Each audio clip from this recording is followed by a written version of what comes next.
Saludos a todos ustedes. Estamos nuevamente reunidos a través de este video y les pedimos que continuemos orando unos por otros. El video pasado, como también otros videos que hemos puesto, hemos estado hablando últimamente entonces del Evangelio de la Cruz y la transformación de Pablo por el Evangelio de la Cruz. Pero más que esto, para que nosotros nos familiaricemos más profunda e íntimamente con el significado del Evangelio de la Cruz, que predica Pablo y que escribe sus cartas al mismo tiempo que su ministerio está tomando lugar. Y este fue obviamente el primer evangelio que se declara y se escribe, aparte de la enseñanza y predicación de lo que los evangelios los cuatro evangelios, los primeros tres sinópticos, el evangelio de Juan, el cuarto, y predican sobre lo que Jesús dijo. Pero estos evangelios se escribieron décadas después de la resurrección de Jesús, la ascensión de Jesús. De modo que ahora vamos a entrar más íntimamente en este evangelio y tengamos paciencia porque no todo lo vamos a poder cubrir. Y con la Biblia abierta, si ustedes tienen su Biblia, yo les suplico que lo hagamos de esta manera para que nos hable el sufrimiento de Jesús de acuerdo a la interpretación del Pentateuco. ¿Cómo Pablo pudo haber visto a Jesús de Nazaret en un madero? Inicialmente como un rabí judío, como un maestro de la Escritura. Leamos capítulo 3, versículo 13 y 14. Si ustedes lo tienen ahí en la Escritura. Versículo 13 de Gálatas capítulo 3. Cristo nos redimió de la maldición de la ley, hecho por nosotros maldición, porque está escrito, refiriéndose al Pentateuco, al Torá, maldito todo el que es colgado en un madero. Versículo 14. Para que en Cristo Jesús la bendición de Abraham alcanzase a los gentiles, segunda persona plural, a ellos, a los gentiles únicamente. Pero en la última frase de este versículo, a fin de que por la fe recibiésemos, ahora judíos y gentiles, todos juntos, la promesa del Espíritu. Es muy importante distinguirlo en este versículo. Entonces, la única carta, la única epístola en que Pablo trata de Jesús terrenal es en Gálatas. Por lo regular siempre Pablo habla de Jesús resucitado, pero el Evangelio de la Cruz es el corazón de su mensaje. En Gálatas los temas principales son la encarnación y la crucifixión. Y en toda la carta, junto con otros temas conectados a los principales temas que es la encarnación de Jesús, de Cristo, el Cristo, la unción en Jesús de Nazaret, y el tema de la resurrección. En el contexto de estos temas, en la epístola de Gálatas, Pablo incluye el tema de la ley, el tema del Torá, el tema del Pentateuco, en los capítulos 2 al 4 de la epístola de Gálatas. Y para esto nosotros tendremos que tener en cuenta que la obediencia que Dios esperaba del pueblo, del pacto, como antes lo hemos dicho, no era medida con un sistema de méritos, no por lo que el pueblo hacía iba a tener méritos ante Dios, sino que era por la gracia de Dios. Lo que Dios esperaba era fidelidad, no perfección, de ninguna manera. Y por esta razón, Dios había provisto medios redentivos a través de los sacrificios y a través de diferentes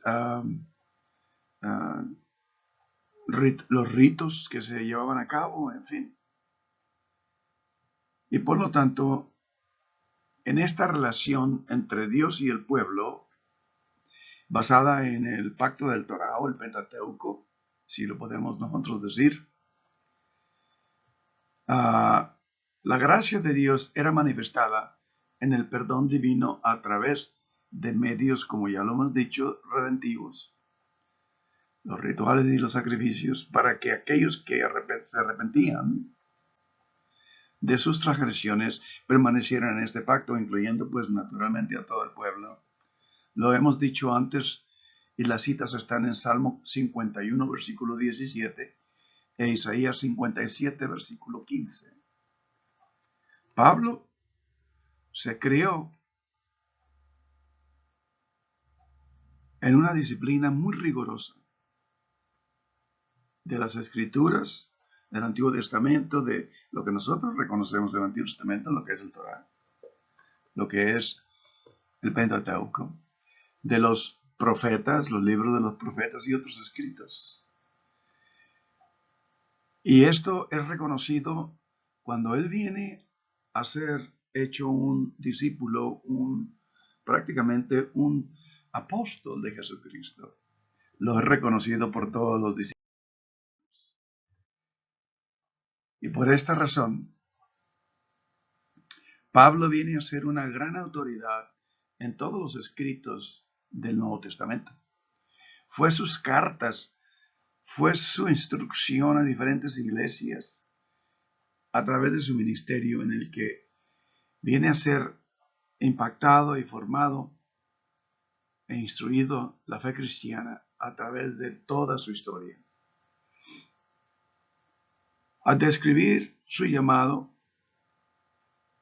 y naturalmente tenemos nosotros que recordar, de acuerdo a las fuentes de la escritura que tenemos, que el entendimiento de la gracia de Dios de Pablo no está únicamente fundamentado en su mundo judío.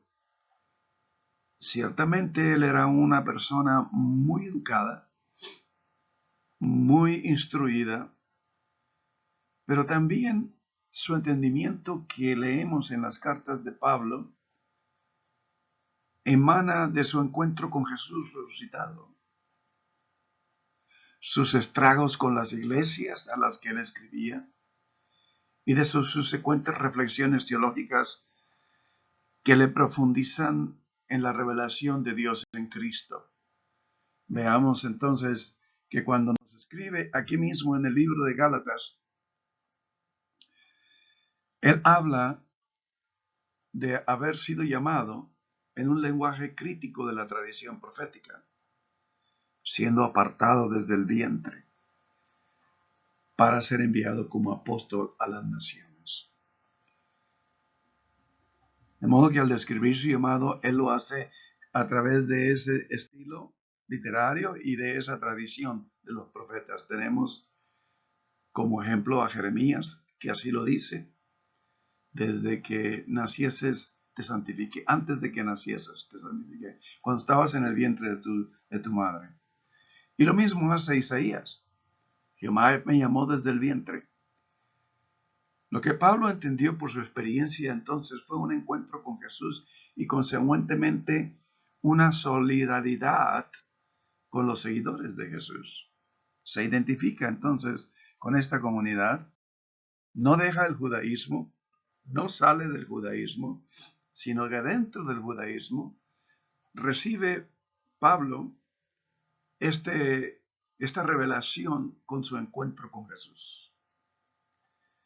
Aun cuando él lo perseguía anteriormente, esto vino a transformar su mundo y a llevarlo a una esfera diferente de un entendimiento netamente judío, pero dentro del judaísmo de un entendimiento del Mesías diferente a lo que en general se esperaba. El primer siglo fue el tiempo más intenso, hablando apocalíptico, el tiempo más intenso apocalíptico, o sea, de las cosas que se esperaban por venir. De modo que ese fue el tiempo de Jesús de Nazaret cuando se aparece predicando el reino de Dios. Pablo entonces dice que él lo recibe de Jesucristo y se identifica con esa nueva comunidad, pero dentro del judaísmo como una secta, digamos como alguien que despiertan a realizar que Jesús verdaderamente era el Mesías. Pero él los perseguía anteriormente. Y esto es lo que nos dice en Hechos capítulo 22, como rabí, como maestro del Torá y de toda la escritura, las escrituras hebreas que eran las únicas escrituras que este pueblo tenía, que esta nueva comunidad en Cristo tenía.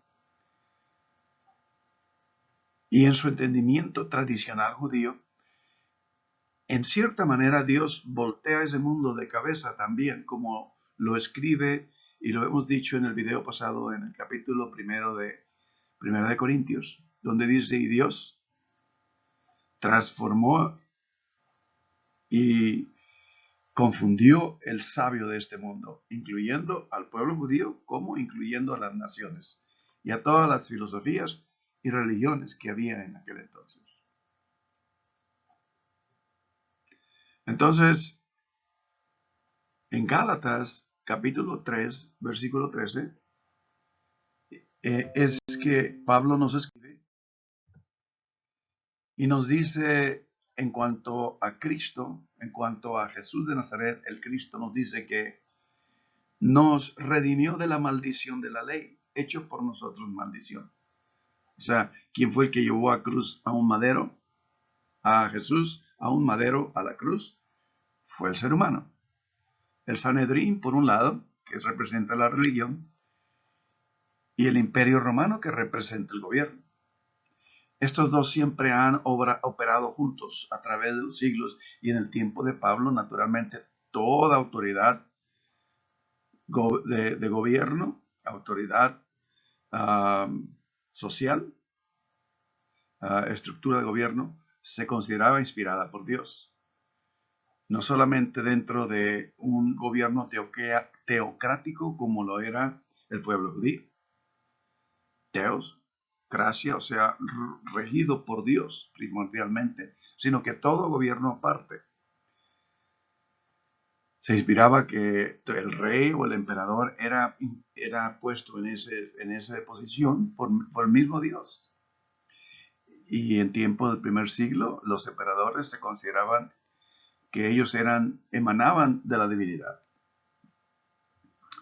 Pero esto que Pablo nos dice en el capítulo 3, versículo 13, nos habla de la manera en la que el sacrificio de Jesús se pudo haber entendido dentro de la tradición judía, siendo una cita del Deuteronomio, capítulo 21, versículos 22 al 23.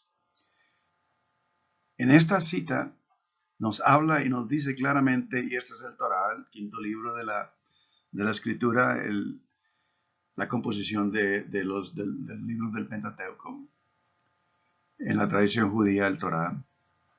Y ahí nos dice que todo aquel que es colgado de un madero es maldito por la misma ley del pacto, por la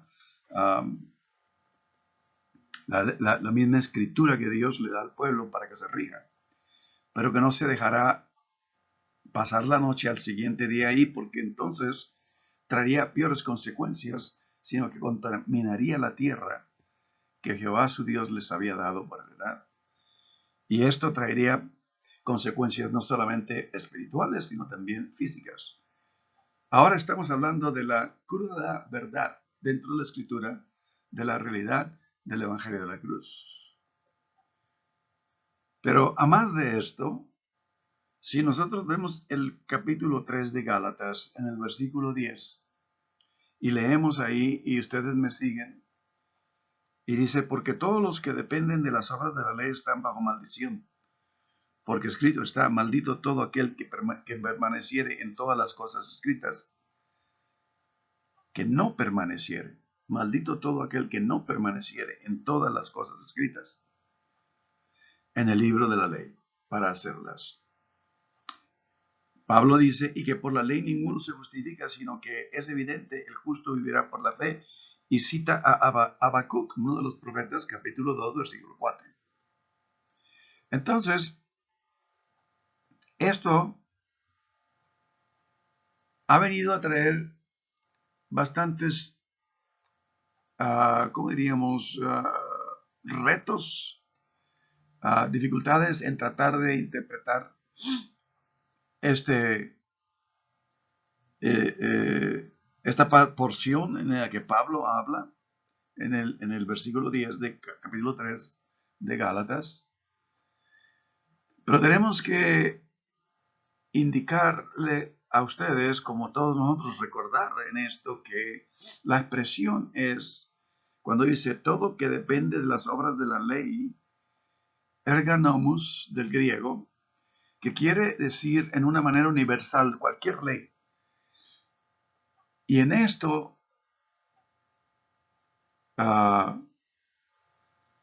todos los que basan su existencia en erganomos están bajo maldición, de acuerdo a Pablo en el versículo 10. Esto no se refiere únicamente al pueblo judío.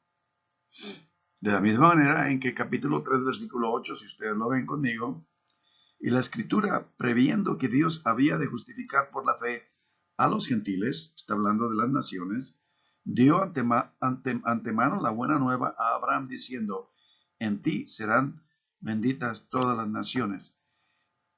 Esto que acabamos de leer en el capítulo 3, versículo 10, en el versículo 10, es una manera general de decir la ley. Erganomos es ley dentro del lenguaje bíblico, de griego, pero de una manera legalista. Y no realmente hace justicia al Torah, porque es una relación, un pacto de relación. Pero esto no se refiere únicamente al pueblo judío, se refiere a los dos pueblos en este mismo versículo. De la misma manera, entonces, diríamos del versículo 10, habla de ambos, naciones y judíos, todos, que están de una manera, digamos, legalista bajo la ley. Y en este momento nosotros lo que estamos tratando de distinguir es el lenguaje, cómo cambia de la traducción del hebreo a la traducción del griego. Cualquiera de las dos limitaciones estaría en contradicción al argumento de Gálatas capítulo 2, en el capítulo 2, versículo del 14b, que es la segunda parte del versículo, en adelante hasta el versículo 21, en el que se aplica a ambos judíos y gentiles juntos. Dos factores para aclarar lo que dice esta narración de Pablo entonces, en Gálatas capítulo 3, versículo del 10 al 14. Tenemos nosotros que considerar dos cosas. Primero, es que lo que se dice que están bajo maldición no son los que siguen la ley, sino más bien aquellos cuya identidad se deriva de las obras de la ley. Y esto lo menciona en el versículo 12 del capítulo 3. El que hiciera estas cosas vivirá por ellas. Y el reto es entender exactamente lo que Pablo está diciendo. Son aquellos que todavía viven dentro de la esfera del pacto de Deuteronomio, como en general de lo que es una ley, quienes se dice que están sujetos a la maldición, viviendo bajo la jurisdicción de las palabras de Deuteronomio, capítulo 27, nosotros tenemos que reconocer que el Pentateuco, la Torah, la ley, lo que se considera la ley, todo el libro, los primeros 5 libros de la Escritura, incluyen bendiciones y maldiciones. Deuteronomio capítulo 27 incluye las maldiciones, Deuteronomio capítulo 28 incluye las bendiciones. Por lo tanto, Pablo simplemente está informando a los Gálatas de un punto enfatizado repetidamente en Deuteronomio. Aquellos que entran en el pacto del Pentateuco o de la Torá están sujetos a sus sanciones, como a sus maldiciones, a sus bendiciones como a sus maldiciones. Y esto Pablo se refiere, sobre todo, en lo que dice, el que hiciera estas cosas vivirá por ellas, como también el versículo 10, la última parte donde dice, maldito todo aquel que no permaneciere en el libro de la ley para hacerlas. Y esto lo cita Pablo del capítulo 27, versículo 26. Maldito el que no confirmara las palabras de esta ley para hacerlas. Y todo el pueblo dirá amén. Por lo tanto, lo que Pablo está tratando de enfatizar es que él primeramente les recuerda a los cristianos, entre comillas, gentiles, lo que no son judíos, en Gálatas, al estarle poniendo mucha atención a los judaizantes que vienen de Jerusalén, que aún ellos han recibido la palabra de la cruz predicada por Pablo y han recibido a través del ministerio de los discípulos de Jesús que se permanecieron en Jerusalén, la palabra del Evangelio, hablado primeramente oral, un mensaje pasado de familia a familia, de comunidad a comunidad, pero que ahora ellos estaban tratando de entender cómo aplicar el Mesías en Jesús de Nazaret, humillado en una cruz, como antes lo ha dicho el Deuteronomio. Y Pablo les recuerda al lector, a estos gentiles que ahora se están sujetando a todas lo que la ley demanda y en cuanto a la circuncisión, perdón, en cuanto a la circuncisión, y les está diciendo a ellos, les está informando de todo lo que este pacto incluye. Las obligaciones de Israel, incluidas en las solemnes maldiciones y las bendiciones que acompañan el pacto en Deuteronomio, capítulos finales 27 y 28. Y esto es lo que les recuerda a ellos, obviamente. De esta manera, y por lo tanto, estar bajo maldición de acuerdo al capítulo 10, versículo 10, y esto del griego se aplica de una manera universal, general, a cualquier pueblo que esté bajo ley. Y aquí incluye naturalmente el Deuteronomio también. Y les explica por qué el Deuteronomio, por qué la persona que está bajo el pacto del Deuteronomio incluye estas cosas, haciendo cita a estas porciones de la Escritura. Vivir entonces bajo maldición es vivir bajo la dispensación de maldiciones y bendiciones condicionales de Deuteronomio. Estar sujeto a un juicio estricto que depende de obediencia. Ahora, en segundo lugar, estas maldiciones que se aplican a todo Israel en su totalidad, no meramente a judíos individuales que viven bajo la ley. En otras palabras, el libro de Deuteronomio es enfático en esta advertencia de que las consecuencias de desobediencia será infligido a toda la nación judía, todos en conjunto, y que todo el pueblo será llevado al exilio antes de que Dios finalmente intervenga para rescatarlos y restaurarlos. Y a esta predicción de Deuteronomio, que lo enfatiza en cuanto a la obediencia del pueblo, se le da luego una elaboración hímnica, o sea, como un canto, como un himno de parte de Moisés en el capítulo 32. Si ustedes lo leen detenidamente en Deuteronomio 32, un pasaje de gran importancia para la interpretación de Pablo de todas las escrituras. Y en base a eso nos puede ayudar a entender un poquito el lenguaje y la razón por la cual Pablo escribe de esta manera en Gálatas. Por lo tanto, cuando Pablo advierte a los Gálatas, gentiles, que aquellos cuya identidad se basa en la ley, que vienen de Jerusalén, en su conflicto de procesar el Evangelio de Jesús de Nazaret, el Cristo ahora, y el pacto de la ley en Moisés, que si se unen a ellos, se están uniendo a un grupo de gente, aun cuando son judíos, que viven en parte y también en general al pueblo, de acuerdo a las advertencias de Deuteronomio, derrotado y confundido.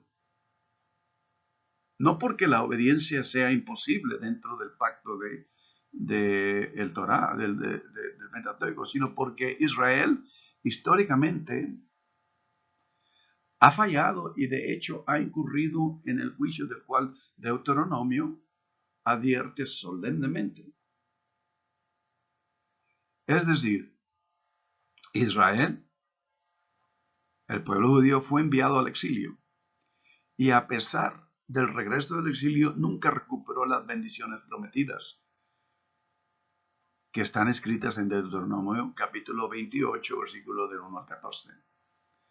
La realidad es que en el primer siglo que Pablo está escribiendo ahora el Evangelio de la Cruz y que está exhortando a las comunidades que él está estableciendo de pueblos, de naciones no judías,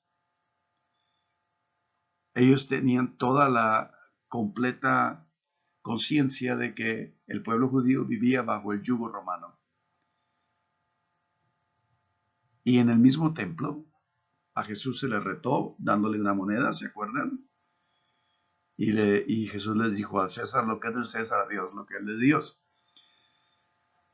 Ahora, dentro de esta porción en la que nosotros estamos reflejando en el Evangelio de la Cruz, veamos entonces el Cristo crucificado y la ley del pacto. En el mundo judío de Pablo, primer siglo, que en cierta manera parece ser puesto de cabeza. Como dice en Primera de Corintios, capítulo 1, que Dios confundió la sabiduría de los sabios de este mundo y que el pueblo judío quedó solamente pidiendo señales y el pueblo griego, que incluye a todas las naciones, buscando sabiduría. Pablo enseña que Jesús fue maldecido al colgar de un madero, Gálatas capítulo 3, versículo 3, y nosotros lo leímos. Y en esto, al escribir de esta manera,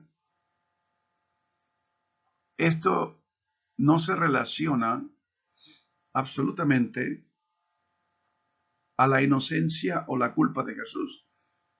No tiene ningún impacto en esta realidad. Eso significa que Dios, al resucitar a Jesús, había acogido e identificado con aquel que había sido hecho maldito por el mismo pacto que Dios le dio al pueblo. Entonces, de acuerdo al orden de Dios, la crucifixión de Jesús es una amenaza en forma física y esto afecta las relaciones sociales. No solo la pureza cúltica de la tierra, sino también su fertilidad. De acuerdo a Deuteronomio, y lo hemos leído. También la mera sobrevivencia religiosa y socioeconómica de la comunidad de pacto es amenazada. ¿Por qué? Porque la inocencia personal, como en el caso de Jesús, no hace absolutamente nada para mitigar esta maldición. Es lo que se ha declarado en Deuteronomio. Y eso es a lo que Pablo se refiere aún más radicalmente en 2 de Corintios, capítulo 5, versículo 21. Al que no conoció pecado, por nosotros lo hizo pecado, para que nosotros fuésemos hechos justicia de Dios en él. Eso significa que Dios recibe a Jesús, quien subjetivamente es inocente y que no provocó ser colgado en un madero y ser expuesto a maldición. Y en esto, en esencia, aprendemos la fidelidad de Jesús de Nazaret a Dios. Jesús nunca dejó de hablar del amor de Dios y su justicia. En el templo, en la sinagoga, en todo lugar, anunciando el reino de Dios y la libertad a todo ser humano. Y en mi manera de procesarlo, diría yo, el amor ágape desciende a la tierra. El amor ágape del Dios eterno desciende en la vida de Jesús de Nazaret. Y de acuerdo a 1 Corintios que hemos leído en videos pasados, los poderosos, los sabios, Roma, el Sanedrín, los líderes no aceptan su evangelio y lo quieren hacer callar. Pero Jesús continúa proclamando las buenas nuevas a los pobres, a los oprimidos, marginados, y aún a costa del rechazo y muerte continua. Él constante y continúa constantemente siendo fiel.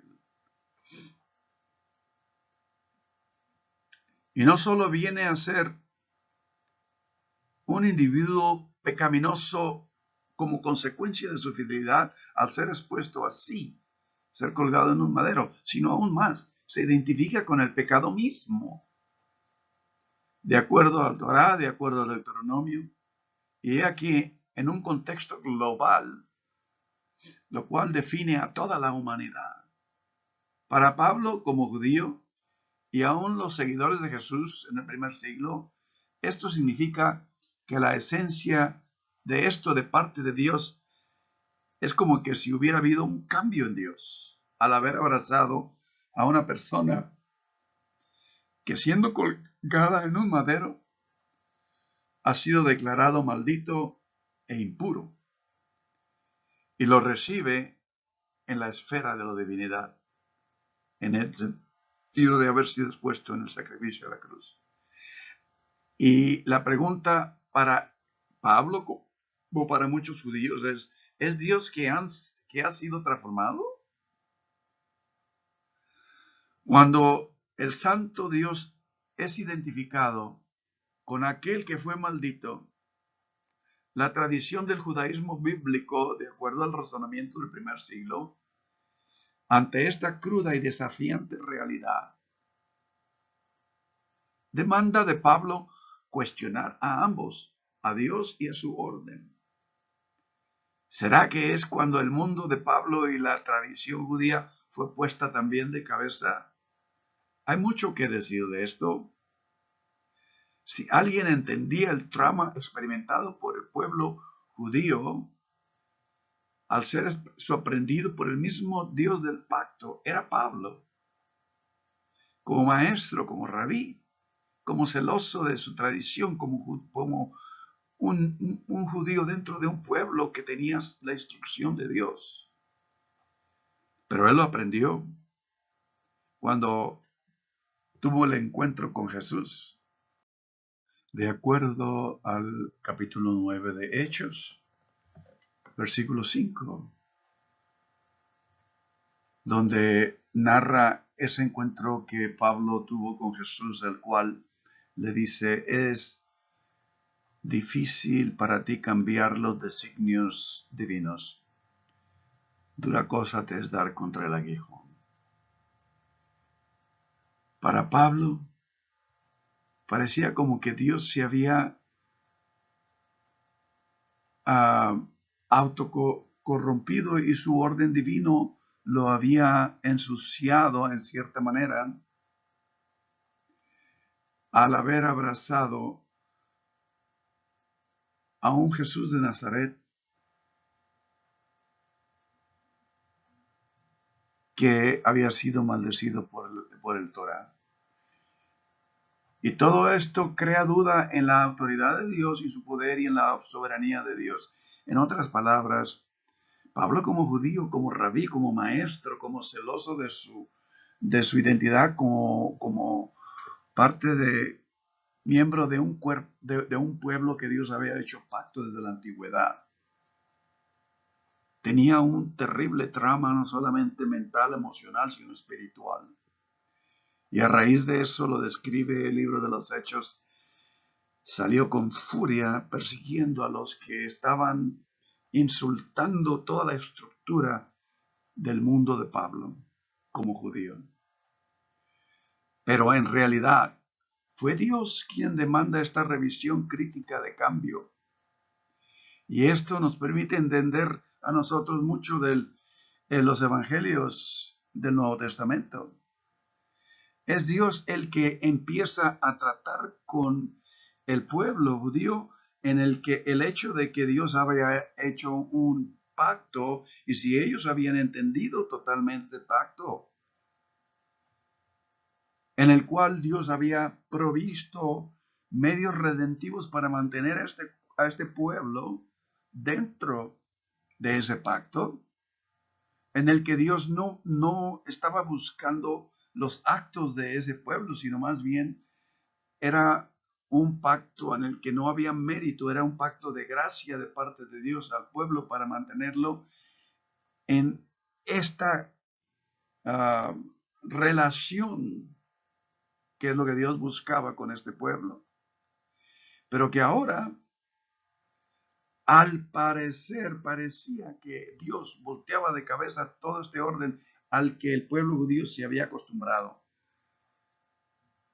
olvidando que el mismo pacto hacía declaraciones desde la antigüedad de que lo que Dios quería era la restauración de toda la raza humana, no solamente de un pequeño grupo de gente.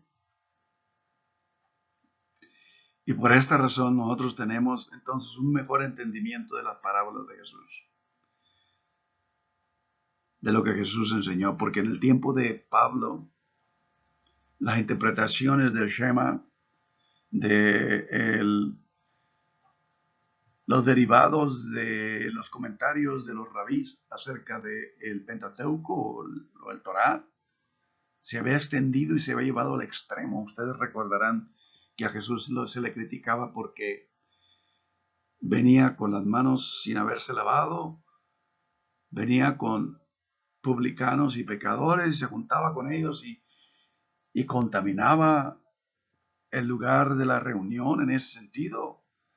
Las leyes del Levítico sobre la pureza, que simbolizaba la santificación del pueblo a Dios en sus rituales, se había extendido y corrompido en muchos sentidos. Y Pablo está luchando con el grupo de creyentes de Jerusalén que vienen ahora a tratar de judaizar a los creyentes gálatas que no eran judíos y a los que Pablo les había traído el evangelio de la cruz, que ahora venían a participar como dos pueblos. Porque en esencia, cuando se le dio el pacto a Abraham, no había circuncisión, no había Torah, no había Pentateuco, en otras palabras, no había nada escrito, sino que Dios recibió a Abraham por el hecho de que Abraham fue obediente a Dios, o sea, la fidelidad, la fe, era lo básico y cómo se estableció esto desde el principio. Y para Pablo, esto era una realidad muy crítica, muy difícil de entender. Cuando el Santo Dios es identificado con aquel que fue maldito, la tradición del judaísmo bíblico en el primer siglo, entonces, ante esta cruda y desafiante realidad, demanda que Pablo entonces, como rabí, como maestro, cuestione a ambos, a Dios y a su orden. ¿Será que es cuando el mundo de Pablo y la tradición judía fue puesta de cabeza? Fue prácticamente atravesó un conflicto de discernimiento sobre esto, de que cómo es posible que Dios se represente a través de un Jesús de Nazaret, Mesías, siendo humillado, incurriendo la maldición para sí mismo y que Dios le abrace y levante de la cruz en su resurrección. Si alguien entendía el trauma experimentado por el pueblo judío al ser sorprendido por Dios mismo del pacto, que era Pablo, este era la persona que en esencia podía haber experimentado tremendo sacudimiento. Y esto es lo que esta porción del Hechos capítulo 9 nos dice: duras cosas te es dar cosas contra el aguijón. No puedes alterar el orden, el plan divino. Pero una vez que él recibe este encuentro con Jesús, entonces empieza a entender que en realidad es Dios quien demanda esta revisión crítica de cambio de parte del pueblo y de parte de las naciones. Esto nos permite nuevamente entender entonces la parábola de Jesús, el buen samaritano, en el que por razón de tantos ordenanzas y mandamientos derivados del Pentateuco, de la ley en esencia, el sacerdote y el levita, cuando vieron a aquel judío a un lado del camino, semi muerto, sangrando, no se acercaron para atenderlo, porque en esencia se iban a contaminar y no podían entrar al templo, habían hecho ya los ritos de la purificación. Por eso es que ninguno de los dos se acercó a él. Esto nos hace entender un poco mejor la parábola que tradicionalmente conocemos como el hijo menor o el hijo pródigo. Aun cuando Jesús la tituló, había un hijo, había un hombre y dos hijos.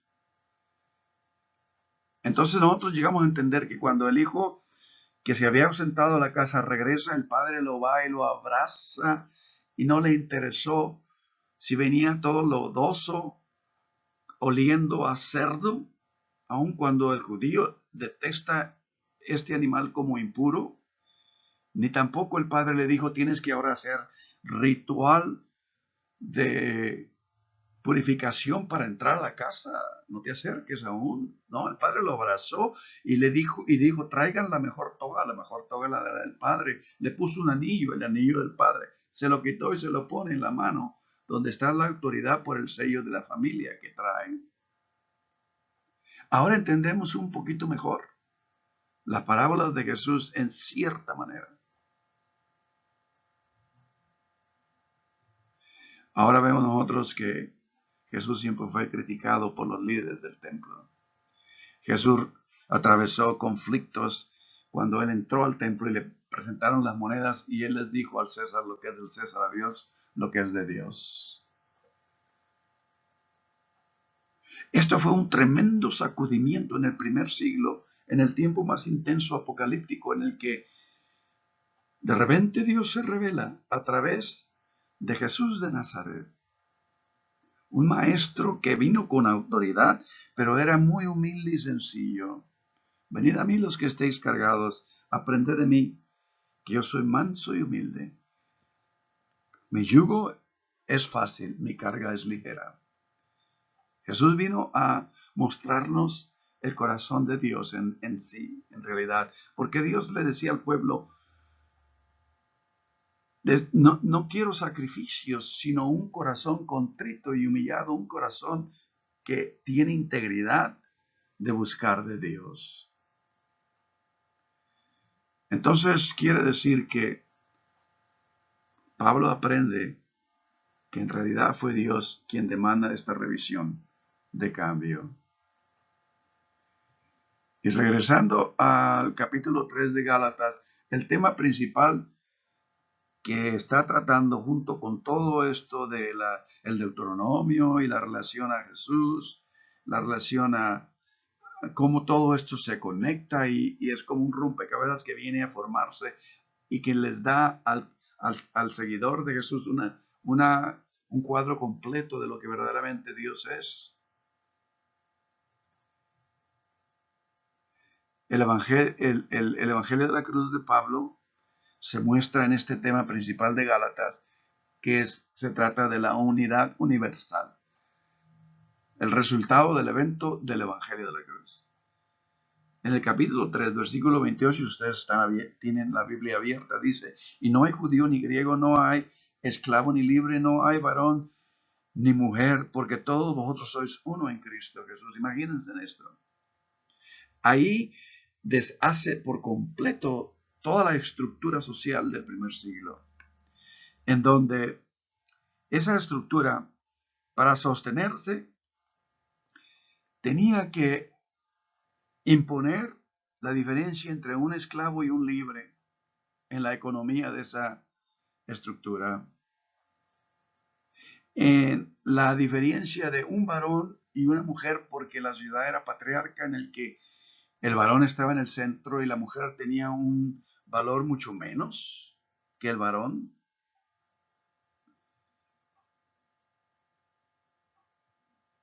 Y esto es revolucionario. No hay varón ni no hay mujer, todos sois unos. Imagínense ustedes un amo y un esclavo que en las identidades sociales se identifican en dos tipos de esfera social.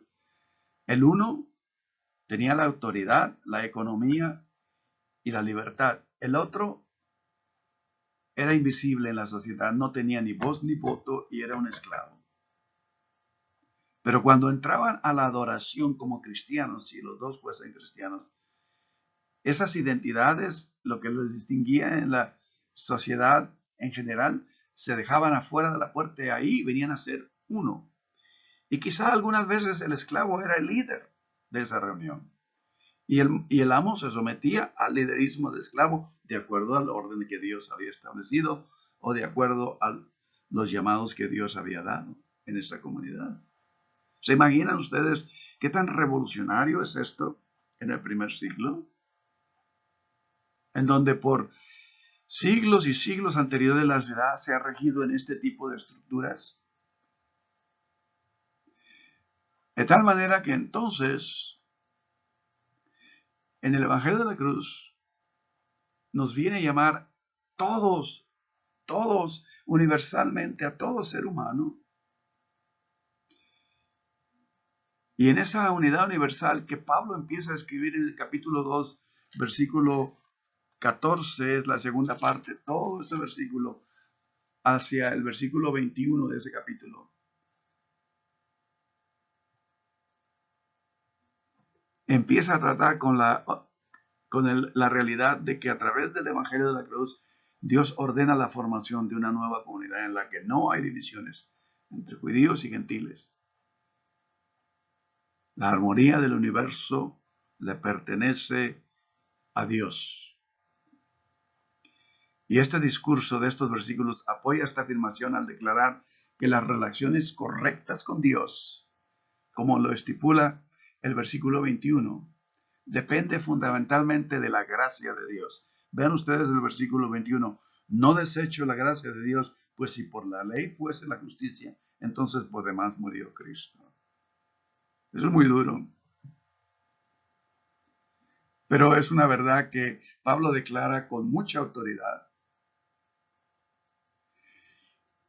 Y está esto conectado a las palabras de Pablo en el versículo 20 del mismo capítulo 2. Con Cristo estoy juntamente crucificado, ya no vivo yo, mas vive Cristo en mí, y lo que ahora vivo en la carne lo vivo en la fe del Hijo de Dios, el cual me amó y se entregó a sí mismo por mí. Toda la ideología, todas las divisiones humanas, todas las estructuras humanas se desmoronan en ese sentido ante la cruz de Jesús, ante el Evangelio de la cruz, como fue la experiencia de Pablo, como rabí, como varón, como libre en esta comunidad judía en el primer siglo. La nueva identidad que Dios ha dado a todo ser humano descansa en la unión a Cristo, al ungido, al ungido que es el aliento de Dios, que es el Espíritu de Dios, que es la sabiduría de Dios encarnada en la vida de Jesús de Nazaret. Cuando entramos en esta unidad, en Cristo, Todas las demás especificaciones de estatus o identidad caen en la insignificancia. Una vez viniendo a identificarnos seguidores de Cristo. La identidad derivada de la fe es diferente a todas las demás. La identidad derivada de la fe, pistis, que quiere decir fidelidad. Porque sí y solo sí, la muerte y resurrección de Jesús son realmente, como Pablo lo proclamó en su Evangelio de la Cruz, el evento singular a través del cual Dios ha elegido redimir al mundo.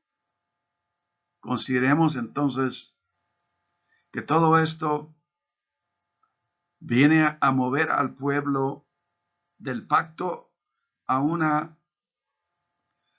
participación universal con todo el resto de las naciones del mundo en Cristo Jesús. Eso todavía tiene mucho que decirse.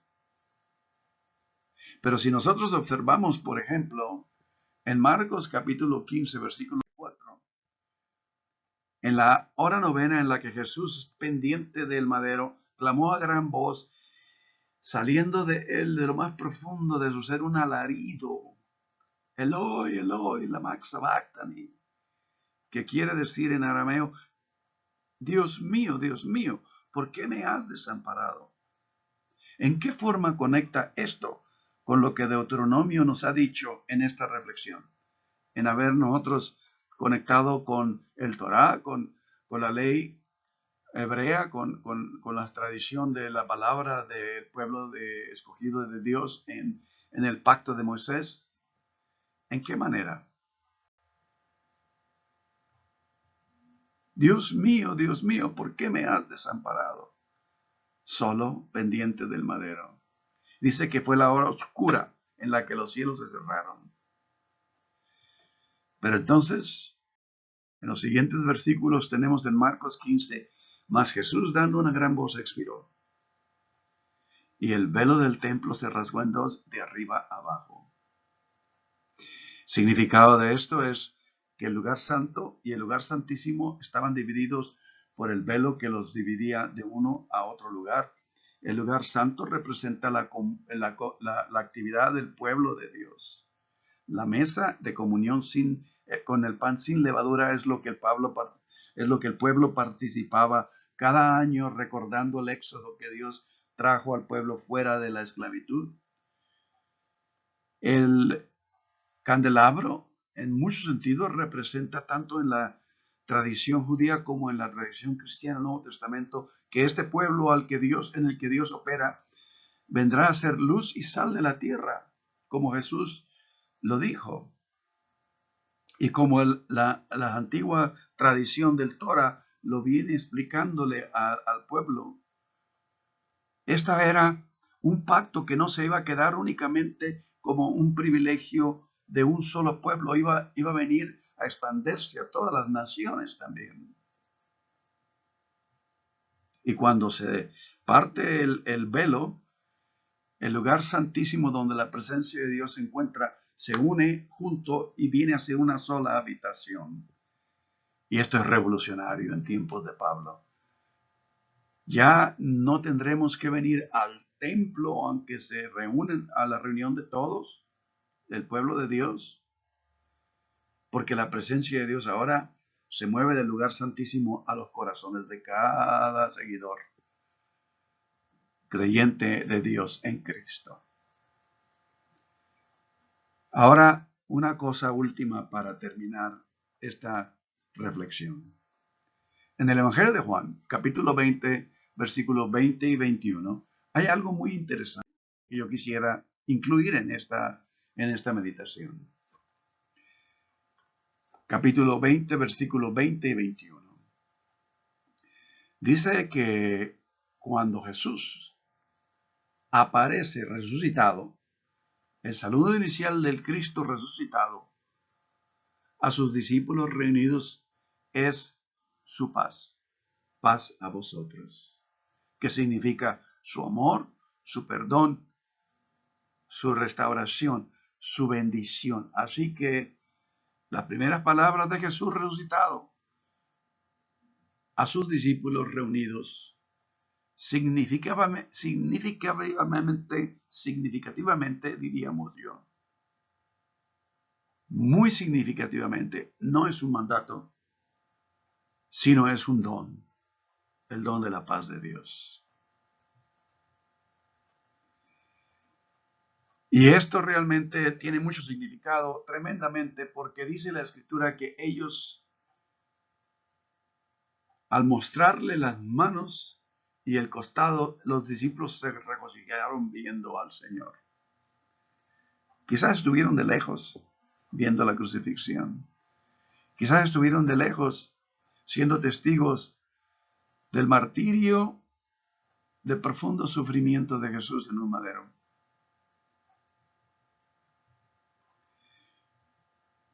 El hecho más restaurador de la vida, después del perdón gratuito de lo que Jesús les dice de los pecados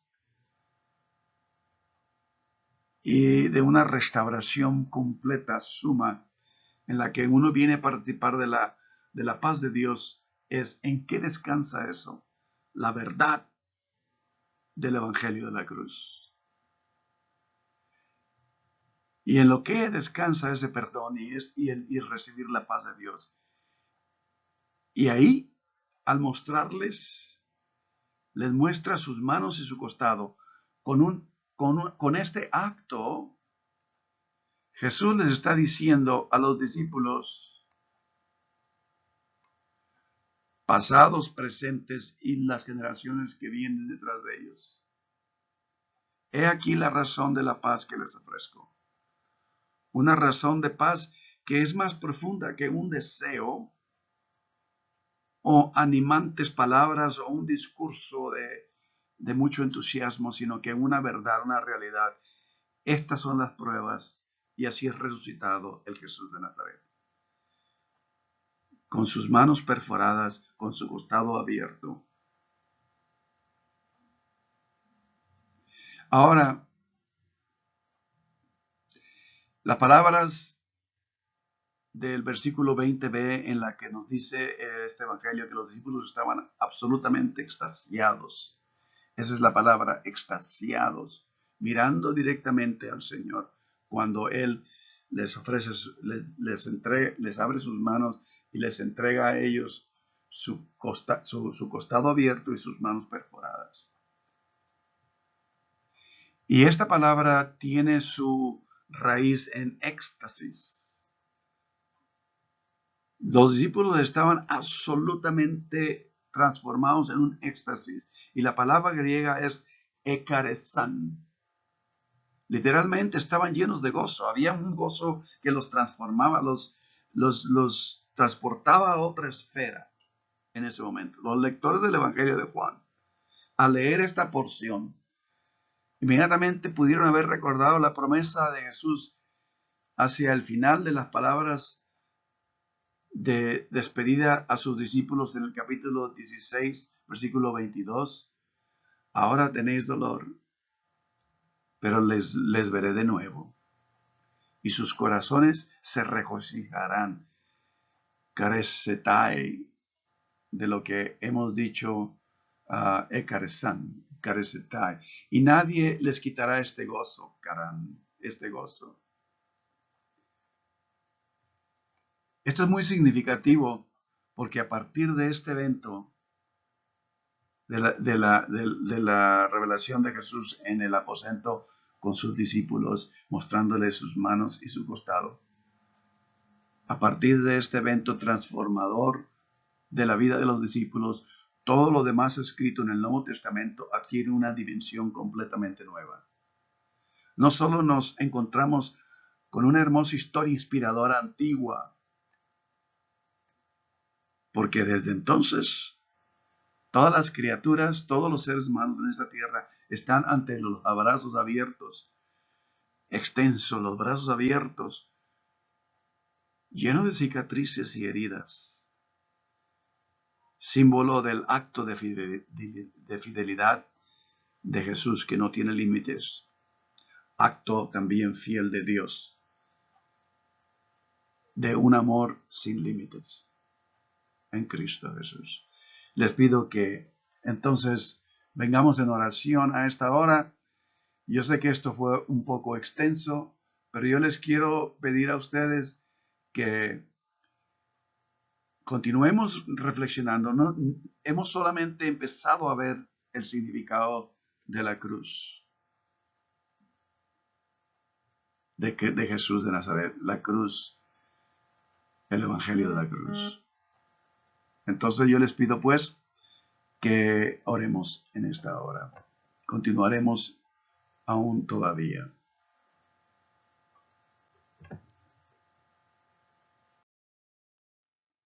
Oremos juntos.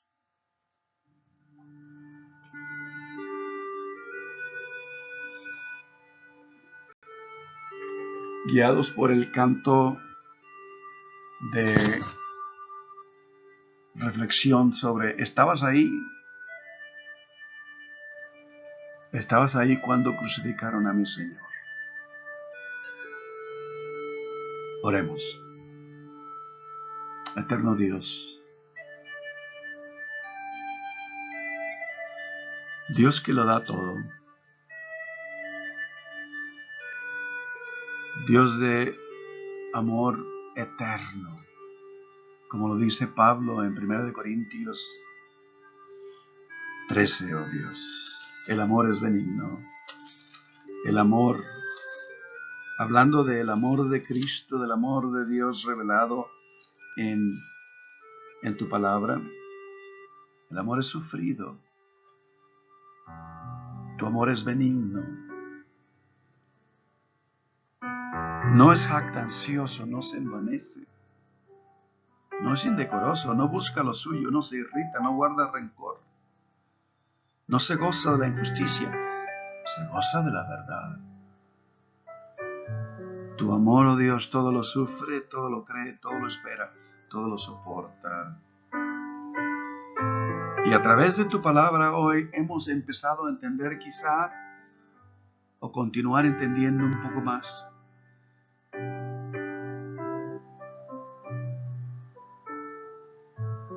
el que la fidelidad y la obediencia de Jesús de Nazaret no tuvo límites. Y tú, bendito Dios, abrazaste esa fidelidad de un inocente Jesús de Nazaret, el Mesías, que fue expuesto no solamente a la humillación de un imperio, de un liderismo religioso como lo fue el Sanedrín, sino que aún más allá de eso, consecuencias espirituales, consecuencias universales, oh Dios, que nos muestra verdaderamente qué tan inmenso es tu amor, oh Dios. Así que hoy acepta nuestra gratitud, continúa con nosotros, restáuranos, oh Dios, guíanos por tu Espíritu que ha sido dado desde hace más de 2000 años. Ayúdanos a entender tu palabra, ayúdanos a entender tu carácter, ayúdanos a entender que lo que deseas, oh Dios, es una unidad absoluta, una armonía total en la que nosotros llegamos a experimentar una plena y absoluta realización como seres humanos en los propósitos en los cuales fuimos creados. Hoy, este día, tu nombre sea glorificado, oh Dios, hoy y siempre, en nuestros seres amados, en nuestros hermanos y hermanas en Cristo, en todas nuestras amistades, y que todo lo que hagamos exprese la realidad de lo que tú eres, el amor eterno para todo ser humano, que nos traiga un orden que verdaderamente nos redime y nos trae salud física, mental, emocional, espiritual. Hoy, este día, gracias a Dios, Así oramos en Cristo Jesús. Amén, Dios.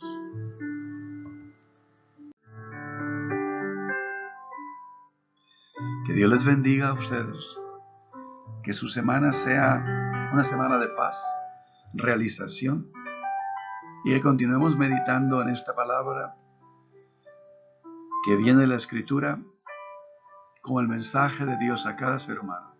Que atesoremos estas cosas en nuestro corazón y nunca olvidemos que ahora vivimos en la presencia de Dios. Bendito sea el Señor. Dios les bendiga. Amén.